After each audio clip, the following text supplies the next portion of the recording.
going to tell you why I do what I do. When I was 17, my dad got dementia. And I felt like it was the end of life. I mean, being a teenager, you are thinking what everybody else is out doing is what you want to be doing too. And so it felt frustrating that I had to go and look for work so that I can be able to educate my siblings and take them to high school.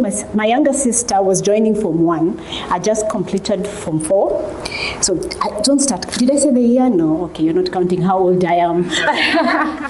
And so I had just completed 4th Form, and my sister was joining Form 1. And my dad tells my sister that she should not be going to high school because she should stay at home and wait for her husband who come and marry her. Can you imagine in this day and age?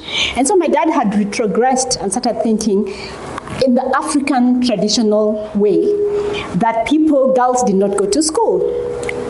And so he refused to pay her school fees and said, you sit here until your husband comes. We thought it was a joke, but it wasn't. He was not coming out of there. And so we realized, hey, somebody has got to do something.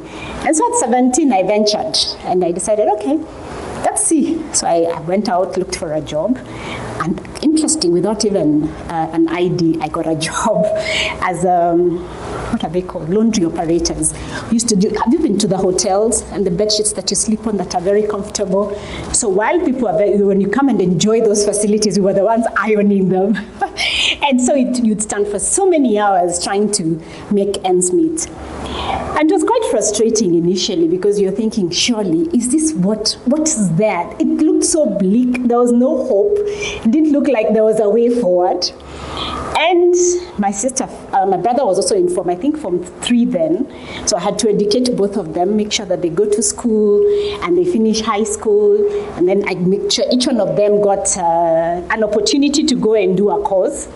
And when they did their course, I told them, okay, now you are citizens. Take care of yourselves. It is time for me to go back to school. By this time, I was married and I was a mother.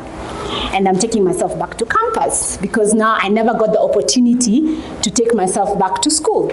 And so I took myself back to school. And so as my son is writing his 1, 2, 3s, here I am trying to read. Sometimes you have to wait until he goes to sleep because he wants your books and he wants your papers. Now he's 18 and I keep telling him, do you remember what you used to do to me? And there are times he keeps telling, Mommy, keep quiet, I'm revising. And I'm thinking, yeah.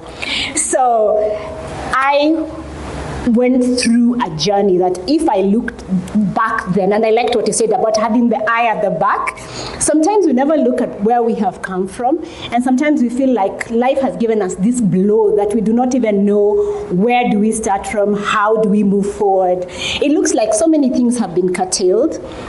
But when you look at the hindsight, I mean, God has a wonderful plan. Our plans, what we want to happen to us might not happen as we have thought it should go, but it will turn out beautifully.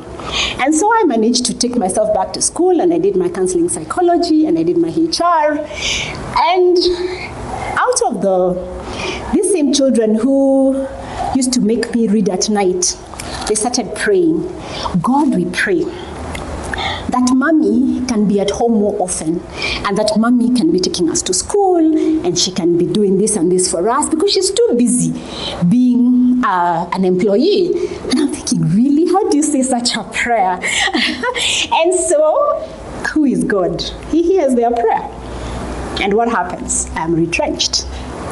And so when I'm retrenched, I'm thinking, okay, now, after all these years of working and trying to build your career, and you're thinking, now this is the opportunity. They say the ceiling is what? The lower what?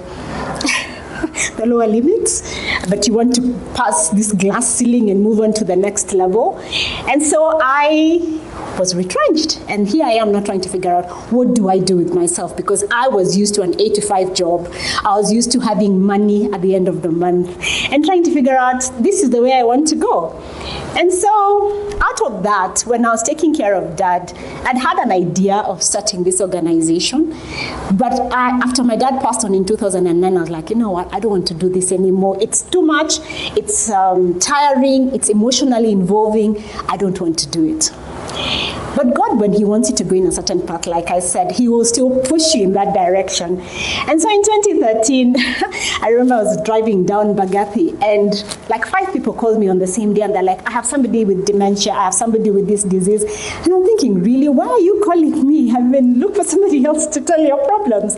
But they kept insisting. And so I said, okay, you know what we do? Let's meet up. If it works, well and good. If it doesn't, well and good. We say goodbye and we leave. But from 2013 until 2020, when COVID started, we had physical meetings for the caregivers. And so that was the path that God wanted me to start. And I remember when Paris was talking, she said, you use a lot of your own money to build your brand. And I kept thinking, for how long will I keep moving money from my pocket to be able to sustain this organization? And within a few years, which is many years, finally we got our first grant after very many years, but because we never gave up. And so resilience will always push you to your next success. Sometimes it looks very dark. You can't even see, the next step, what you're going to, where you're going. And so, like our banner says, we are building an army against Alzheimer's disease, and that's what we are doing. And I use that opportunity also to mentor other girls and to try and tell them, you know what, when it looks so dark, don't give up. That is when to hold on.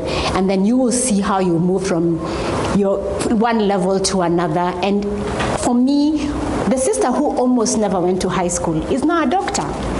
My brother, who didn't look like he will ever make it in life, he's now out running his own business. So if I had given up and never held their hands and pushed them forward, and if I never thought I would go back to school and make something out of myself, I would not even be having an organization right now. So thank you very much, and do not stop dreaming.